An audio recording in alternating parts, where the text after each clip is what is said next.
근데 저는 이제 이 구유의 예수님 오늘 성탄절 예배를 드리는 건데요. 여러분 성탄절 하면 뭐가 떠오르세요? 저는 성탄절 하면 일단 뭐 가장 먼저 예수님이 떠오르며 제가 어릴 때부터 지나왔던 그런 성탄절의 그런 스토리들이 기억이 나는 것 같아요. 여러분들은 성탄절 때 뭐 했어요? 여러분 그거 돌았어요? 새벽송? 새벽송 돌았어요? 아, 참 이 깡도사님도 이 새벽송의 추억들이 많아요. 진짜 한 십몇 년 전엔 했어. 십몇 년 전에. 진짜로 한 고등학생 때까지 한 것 같아요. 근데 이제 성탄절 하면 너무 재밌죠. 이제 그때 하는 그 영화들도 많고, 뭐 TV로만 볼 수 있잖아요. 그리고 또 그와 더불어서 그렇게 성탄 이렇게 축제 막 해가지고 전야 축제 막 이런 것도 있고, 그 다음에 새벽송까지 막 도는 거죠. 그러면 그날은 일단 24일, 25일은 집에서 공식적으로 인정하는 노는 날이야. 그 누구도 뭐라고 하지 않아. 그냥 그날은 밤을 새도 뭐라고 하지 않았어요. 굉장히 그날이 기다려지지. 12월 딱 하면 성탄절이 있구나. 그리고 이제 송구 영신 있어가지고 이제 좀 있으면 새해가 오겠구나 이랬지만 성탄절이 일단 가장. 그리고 계속 교회에서는 부서 행사라고 해가지고 교회에서 맨날 모여서 연습하고, 그러면은 깡도사님, 전도사님, 목사님들이 막 먹을 거 사주시고 하면 또 이렇게 또 즐겁게 막 놀던 기억들이 막 많았어요. 아무튼 이 성탄절의 추억들이 있는 거죠. 그리고 나서 이제 저녁에 이제 다 전야가 끝나고 나서 이제 같이 모여서 막 먹고 이제 새벽송을 돌아야 되니까 준비를 하는 거야. 그럼 기다리는 거죠. 그러면 어디 돌기로 하는 거예요. 그러면은 그때 이제 전도사님이 운전을 하시고 우리들은 이제 새벽송 멤버라고 해가지고 고등학생, 초등학생들 해가지고 그 가용 인원들 집에서 가출을 허락한 한밤을 자고 들어올 수 있도록 허락한 그 친구들만 이제 거기에 차에 타는 거지. 진짜 많을 때는 차가 2대 움직인 적도 있어요. 근데 이제 허락을 하면 이제 움직이는 거죠. 그러고 나서 이제 집 앞에 가가지고 새벽송을 부르는 거야. 새벽송. 고요한 밤. 야, 그거 4절 부르는데도 안 나오신 분들이 있어. 진짜 죽는 줄 알았다. 그러면서 처음에는 가사도 못 외웠는데 이걸 어떻게 하나. 막 깜깜하니까 뭐 악보도 안 보이고 뭐 그러잖아요. 깡도사님은 스마트폰도 없었거든. 그때 뭐 폰이라고 뭐 제대로 있어? 악보도 잘 안 보이는데 다 외워서 불러야 되는 거야. 근데 왜 이렇게 또 사람은 안 나와? 왜 이렇게 추워? 근데 그거 되게 재밌더라고. 그래도 재밌어요. 여기도 갔다가 저 집도 갔다가 모 권사님 집에도 가서 막 불러. 똑똑똑 하기도 하고, 워낙에 안 나오면. 그래서 이제 막 과자들을 주면은 진짜 그 과자가 그 보따리로 해가지고 망 있죠. 뭐라고 해야 되나? 고추 담는 고추망 있죠. 큰 거 있어. 거기에다가 한 2망을 다 받아와. 진짜로. 그러면 이제 가장 기쁜 건 이제 한 2망, 그 차 2대로 해서 2망을 다 받아왔으면 이제 딱 한 새벽 한 4시, 5시쯤 다 맞춰서 들어와서 사실 다 기절을 하는데 이제 그때 너무 중요한 그게 있는 거예요. 과자를 어떻게 해야 돼? 분배해야 돼, 분배. 그래서 조그만한 봉지들을 다 모아놓고 과자들, 먹고 싶은 과자들, 먹고 싶은 사탕 캔디류들을 다 분배를 하는 거야. 그럼 거기서 누가 많이 담나가 이제 결정되는 거거든. 많이 담아. 어쨌든 간에 미어 터지게 내가 담을 수 있는 건 봉다리 하나. 봉다리 하나 요만한 거에다가 막 주워 담지. 그래봤자 뭐 얼마나 담겠어요? 끽해봤자 3-4개 들어가면 꽉 차버려요. 근데 과자 3개 집어넣고 뭐 사탕, 껌 막 다 집어넣는 거야. 쑤셔 박아 넣는 거지.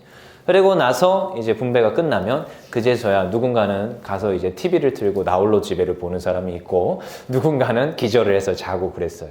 그 다음에 다음날 뭐 11시 예배 때, 9시 예배 때 다들 흩어져서 예배를 드리고 그랬거든요. 아무튼 그런 이제 추억들이 있어요. 성탄절 하면 그 어릴 적에 그 재밌었던 그 추억들. 그래서요, 깡도사님은 사실 여러분들이 그런 것들을 사실 놓치지 않기를 원해. 그래서 사실 우리 교회가 성탄 전야도 하자 해가지고 이제 조심스럽게 이제 준비를 하고는 있는데 어떻게 될지 모르겠어. 오늘 또 회의를 해봐야 알겠는데, 아무튼 여러분들이 그래서 잘 준비를 했고 지금까지 열심히 온 것 같아요. 근데 깡도사님은 정말로 이 성탄절의 기쁨들을 여러분들이 누리기를 바랍니다. 근데 여러분 정말 성탄절에는 우리가 여기 있는 애들은 모두 다 그럴 거예요. 성탄절은 예수님이 주인이시다. 알죠? 여러분 성탄절이라고도 하고 크리스마스라고 합니다. 근데 둘이 똑같은 말이야 사실은. 근데 성탄절이 뭔가 거룩해 보이죠. 그쵸? 크리스마스는 뭘까? 크리스마스 이거 해석해 보세요. 크리스마스 영어잖아. 크리스가 뭘까? 홍주야, 크리스가 뭘까? 크라이스트. 맞죠? 그렇죠. 예수님. 크라이스트의 약자예요. 그래서 크리스트. 그래서 마스는 뭐예요? 마스. 구글 같은 데 찾아보면 마스, 기념일 뭐 이런 걸로 떠요.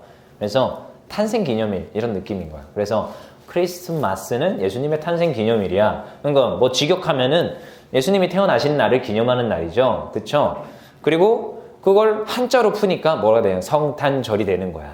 성탄절. 이런 식으로 이제 우리나라 말로 이제 풀이를 하다 보니까 성탄절이 된 거고, 외국에서는 크리스마스라고 하네요. 그럼 메리 크리스마스는 뭘까? 메리가 붙었네.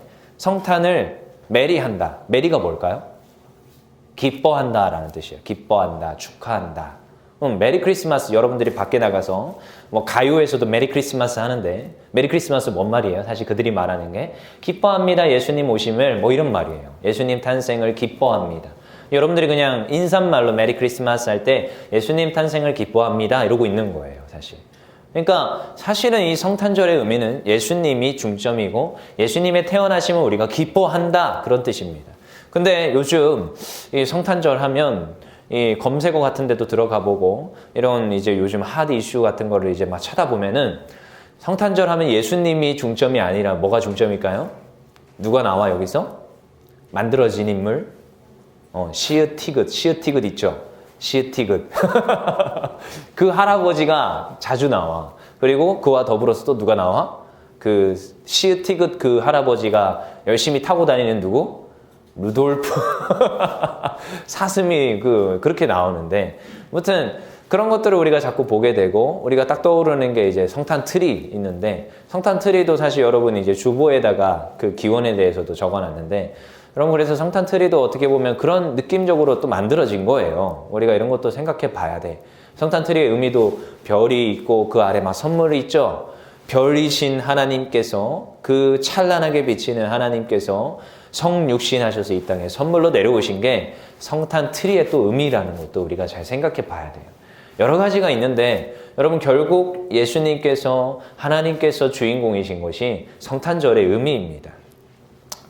근데요, 성탄절에 우리가 기억해야 될 건 뭐 성탄 전야도 있고 예배도 있다고 했어요. 근데요, 정말로 여러분들이 오늘 중요하게 여겨야 될 건 오늘 누가복음 2장입니다. 누가복음 2장 10절에 11절. 우리 한 번 더 읽어볼게요, 같이. 누가복음 2장 10절에 11절. 우리 같이 읽겠습니다. 시작. 천사가 이르되 무서워하지 말라. 보라, 내가 온 백성에게 비칠 큰 기쁨의 소식을 너희에게 전하노라. 오늘 다윗의 동네에 너희를 위하여 구주가 나셨으니 곧 그리스도 주시니라. 아멘. 여러분, 우리가 한 가지 첫 번째 기억해야 될 건 하나님의 말씀이 들려지는 성탄절이 돼야 돼요. 뭘 기억하라고요? 하나님의 말씀이 들려지는 성탄절이 돼야 돼요. 여러분, 하나님의 말씀을 들어야 됩니다. 그치요? 우리가 여러분 아무리 시국이 이렇고 아무리 어렵다고 해도 이렇게 방송 예배 계속 우리가 예배를 드리자라고 얘기하는 건 여러분 하나님의 말씀을 들어야 되기 때문이에요. 여러분들 그냥 계속 얘기하지만 진짜로 지난번에도 얘기했지만 한 번 빠지고 두 번 빠지잖아요. 그 예배 빠지는 거가 금방입니다. 그래서 어떤 그 친구들은 한 4주만 딱 빠지면 교회 더 이상 안 나옵니다. 왜냐? 안 빠지고 이 시간에 잠자는 게 그렇게 꿀이에요. 이 시간에 하나님 앞에 안 나오는 게 얼마나 그렇게 편한지 딱 한 번만 양보하면 얼마나 그게 습관이 되어지고 꿀이 되는지 몰라. 그렇지만 여러분들한테 계속 어른들 그리고 선생님들이 얘기하는 것은 그럼에도 우리가 그래도 예배를 해야 되고 우리의 신앙을 지켜야 된다라고 하는 거예요. 누군가 청소년이 그러더라고요. 저는 구원에 확신이 없어요. 저는요 구원 받을지 잘 모르겠어요. 여러분 구원은 선물로 주신 겁니다. 예수님 믿겠습니다 하면 하나님께서 그 구원을 선물로 주셨다고 했어요. 그것은 확신하세요.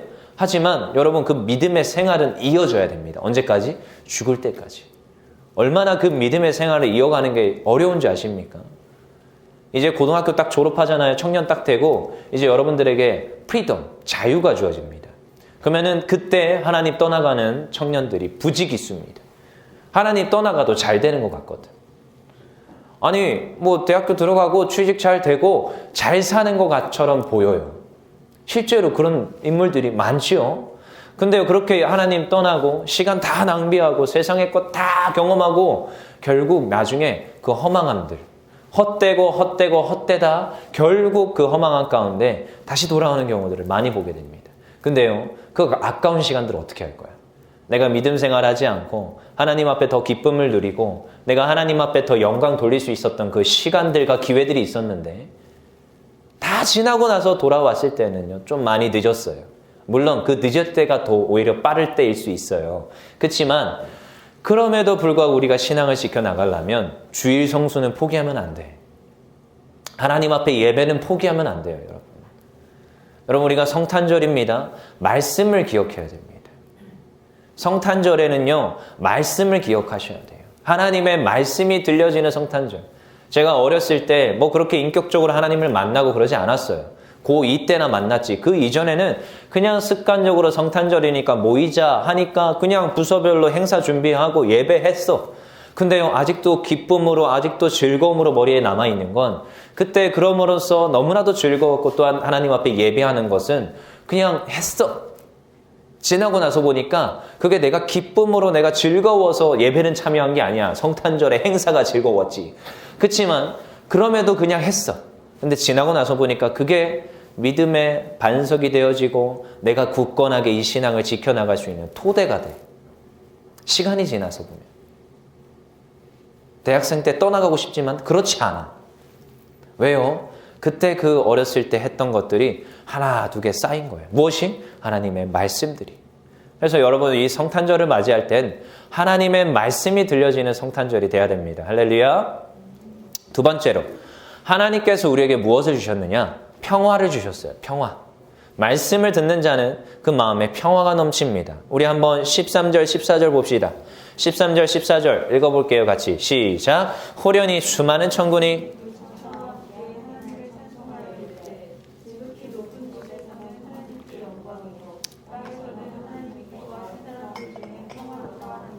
아멘. 하나님이 기뻐하신 사람들 중에 평화로다. 하나님이 기뻐하신 사람들 중에 평화라는 거예요. 평화. 여러분 평화가 뭐예요? 샬롬이라는 말입니다. 샬롬.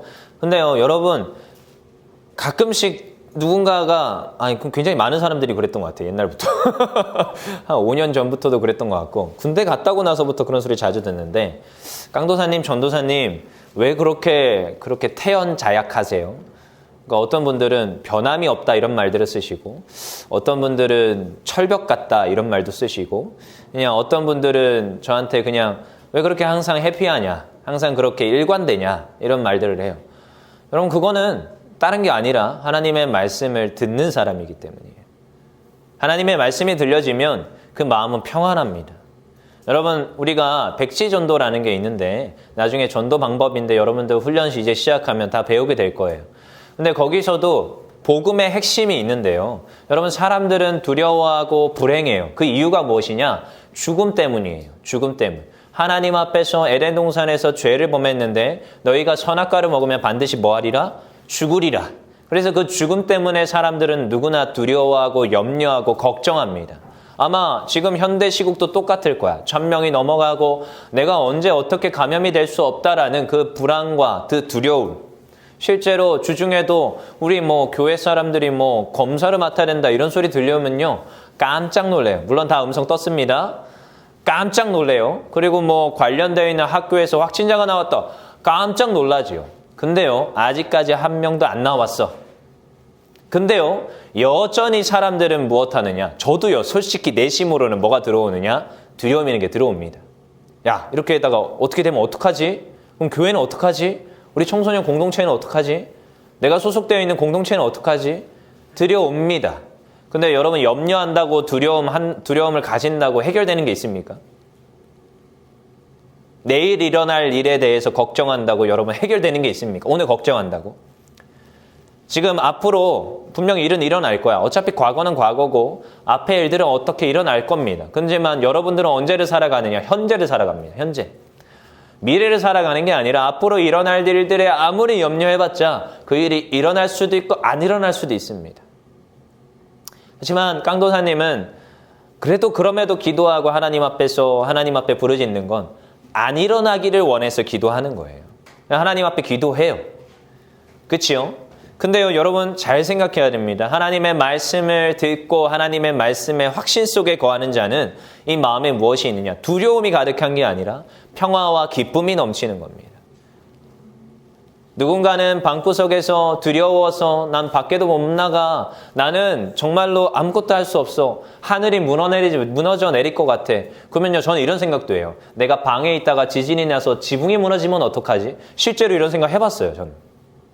지진 그때 막 일어난다고 했을 때 저쪽 막 그 경상도 쪽에서 막 강진 일어나고 그랬잖아. 근데 막 그러는데 막 그 유튜브나 뉴스에서 막 나오는 거야. 막 지진이 일어나는데 옆에 막 책장이 쓰러지고 막 금이 가는 게 막 보이는 그런 거를 뉴스로 보고 나니까 방에 있는데 이런 생각이 드는 거야. 지붕이 무너져서 나 죽으면 어떡하지? 이 생각이 불현듯 들더라고요. 자, 그럼 거기서 어떻게 해야겠습니까? 방에서 뛰쳐나와야 됩니까? 그냥 방에 있어야 됩니까? 사람은요, 두려움에 휘어잡히면 아무것도 못합니다. 근데 그렇게 두려움에도 불구하고 하나님의 말씀을 읽고 하나님의 말씀으로 내가 또한 무장을 하면서 살아가야 되는 것은 그럼에도 우리가 해야 돼. 교회 가요 두려워서 다 모든 걸 폐쇄하고 모든 걸 안 한다. 여러분 그러면은 영혼 구원은 누가 감당합니까? 여러분들은 예수님의 복음에 대해서 아니까 그냥 여러분들은 구원 받았으니까 어차피 예수님 오시면 심판대가 이르면 여러분들은 천국 갈 거니까 오케이, 됐죠, 오케이. 근데 여러분 부모님들은, 여러분 친구들은 믿지 않는 그 사람들에 대한 구원은 누가 감당합니까? 코로나 바이러스가 지금 무서운 게 아니라 한국 교회들이 지금 복음 전하지 않는 게 무서운 겁니다. 수많은 사람들은 지금도 여전히 죽어가고 있습니다. 아니요, 밖에 저 사람들은 제가 좀비라고 표현하는데 죽은 사람들이 돌아다니는 거예요. 그들이 생명이 있다 말하지만 예수 그리스도의 생명이 없는 자들, 그들에게 복음을 전해야 되는데 교회가 한없이 쪼그라들어서 아무것도 못하는 상태가 지금 되었어요. 빨리 없어지길 원해요. 백신이 개발되길 원해요. 하지만 여러분 우리가 잘 생각해 봐야 됩니다. 어떠한 우리의 태도가 필요할지, 우리가 어떠한 모습이 필요할지. 근데요, 하나님의 말씀이 들려지면 무엇이 있느냐? 샬롬, 평화가 임합니다. 예수님께서 이 땅에 오셨는데 하나님께서 그 천군 천사를 통하여서 말씀하셨어요. 지극히 높은 곳에서 하나님께 영광이요, 땅에서는 하나님의 기뻐하신 사람들 중에 평화로다. 누구에게 평화가요? 사람들 중에 평화가 임한다는 거예요. 누가요? 예수님이 이 땅에 오시면, 하나님의 말씀이 이 땅에 오셔서 들려지면 하나님의 주시는 평화가 넘친다는 거예요. 여러분 우리가 이걸 기억해야 됩니다. 이제 성탄절을 맞이할 때 우리 마음속에 평화와 기쁨이, 여러분 어차피 이건 지나갑니다. 이 또한 지나가리라. 믿음의 눈 들어 주를 보리. 이런 찬양이 있는데 여기 제가 요즘 계속 읊조리고 있어요. 여러분 두려움과 염려들은 지나갑니다. 근데요, 우리가 해야 될 건 딱 하나예요. 그럼에도 불구하고 해야 될 건 믿음의 눈 들어 주를 보리. 자, 그 다음에 세 번째로 우리가 무엇 해야 되느냐? 진정으로 찬양해야 됩니다. 첫 번째가 하나님의 말씀이 들려지는 성탄절이 돼야 되고 주님 주시는 평화가 넘치는 성탄절이 돼야 돼요. 근데 성탄절은요, 진정으로 하나님을 찬양해야 됩니다. 기쁨으로 즐거움으로 찬양해야 돼요. 여러분 이 당시에는 아이가 태어나면요 시대적 전통들이 있어요. 여러분 이 유다의 그 시대적 전통들에 대한 이해가 필요합니다. 여러분 그랬죠. 그 예수님께서 태어날 때 사실은 마리아가 임신을 하잖아요. 근데 남자를 알지 못하는 동정녀 마리아예요. 여러분 사도신경에서 고백하죠. 동정녀 마리아. 동정녀는 남자를 알지 못한다. 결혼도 안 했고 남자와 전혀 관계들이 없는 그런 순결한 처녀를 말하는 거야. 근데 지금 애가 임신을 했어. 여러분 이게 잘 이해가 안 되죠? 근데 이게 시대적 문화적 배경이 있어요. 시대적 문화적 배경. 그 당시에는 약혼을 먼저 해요. 그럼 약혼 기간이 몇 년? 1년 정도. 근데 정확하게 1년이 아니에요. 뭐 10월에 이제 약혼을 했으면 내년 10월에 결혼한다 이건 아니에요. 근데 1년 정도 유예 기간을 둬요. 왜? 그때는 지방과 지방 간의 결혼이니까 두 어른의 남자들이 모여서 두 어른이 모여서 이제 합의를 하는 거예요. 야, 우리 딸과 우리 아들을 약혼을 시키자. 아, 좋습니다. 그러지요. 하고 이제 약혼을 시켜요. 그럼 1년 정도를 기다리는데 신부집에서 기다려야 돼. 자기의 그 순결성과 처녀성을 잘 지키면서 기다려야 돼. 그 시간 동안 뭘 판가름하느냐? 아기가 태어나느냐 않느냐를 판가름하는 거예요. 약혼 기간은 왜? 지금은 뭐 당장 유전자 검사해서 내 아들인지 아닌지를 검사할 수 있잖아. 근데 그 당시에는 핏줄이 되게 중요하단 말이야. 성경에도 여러분 누구의 자녀 계속 나오죠?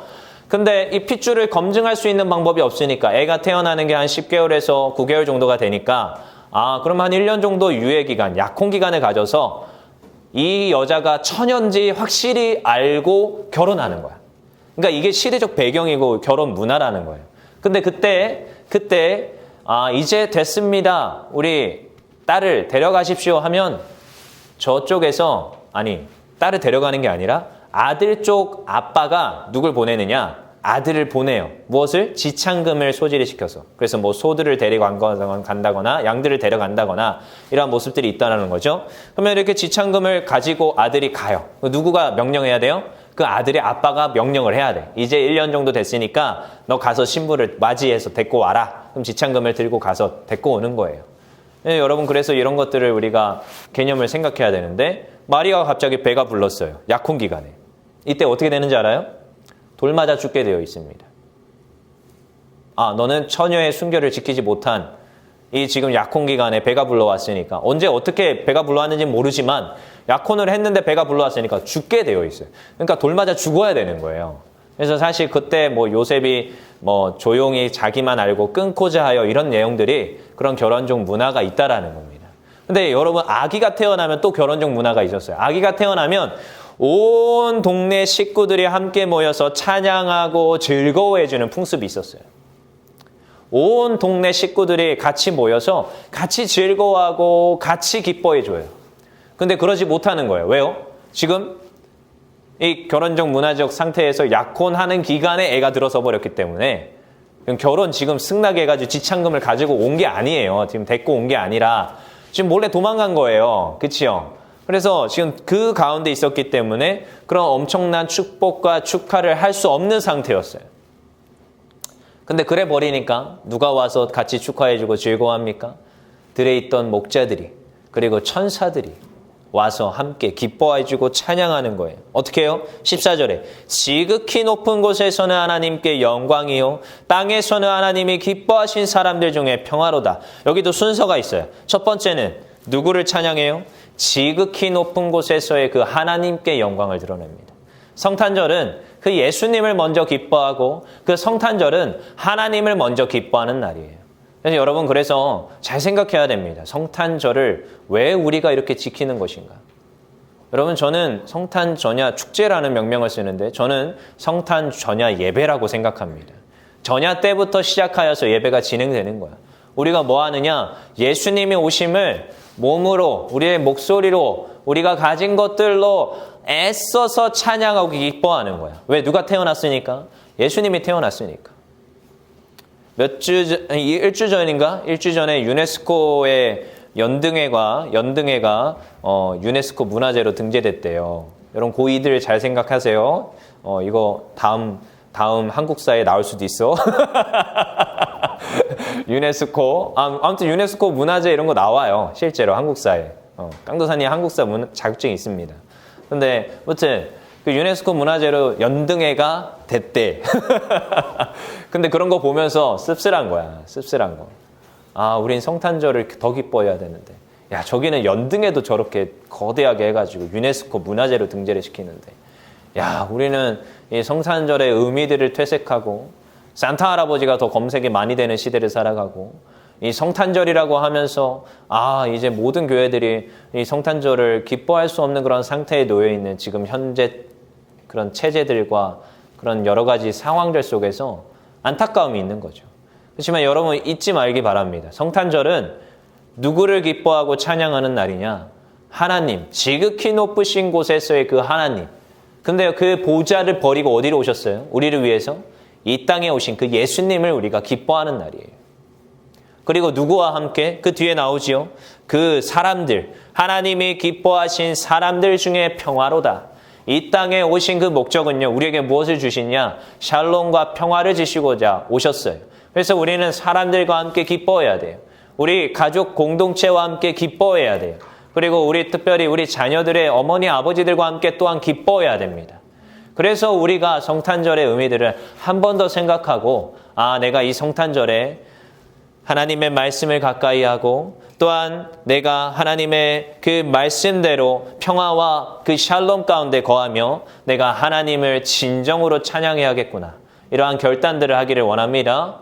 제가 3가지를 말했어요. 우리 하나님의 말씀이 들려지는 성탄절이 돼야 됩니다. 하나님이 주시는 평화와 샬롬이 넘치는 성탄절이 돼야 됩니다. 또한 진정으로 하나님께 찬양과 경배를 올려드리는 성탄절이 돼야 됩니다. 그러고자 오늘 이제 성탄절 감사 헌금 봉투들이 여러분들에게 지급될 거야. 지급이라고 해야 되나? 나눠질 거예요. 그러면 여러분들이 그 봉투를 가져가서 내가 성탄절 당일날 내가 하나님 앞에 아름답게 봉헌하며 헌신해야겠다. 여러분, 물질의 액수가 중요하지 않습니다. 돈이 없어요. 그러면 100원짜리라도 넣어서 가져오란 말이야. 실제로 그 100원짜리라도 넣어서 헌금하시는 분들이 있더라고. 내가 깜짝 놀랐는데, 그거는요, 그 본인들의 그 마음을 드리는 거야. 그럼에도 불구하고 내가 드리는 거야. 그게 너무나도 중요합니다. 그래서 여러분, 그래서 이 감사 헌금 봉투들을 준비해서 하나님께 영광 돌리기를 원합니다. 자, 우리 한 주 동안 기뻐하시고 성탄절 준비 잘 하시고 우리 마음을 내어드리기를 원하며 우리 시간 다 같이 기도하며 나아갈 텐데,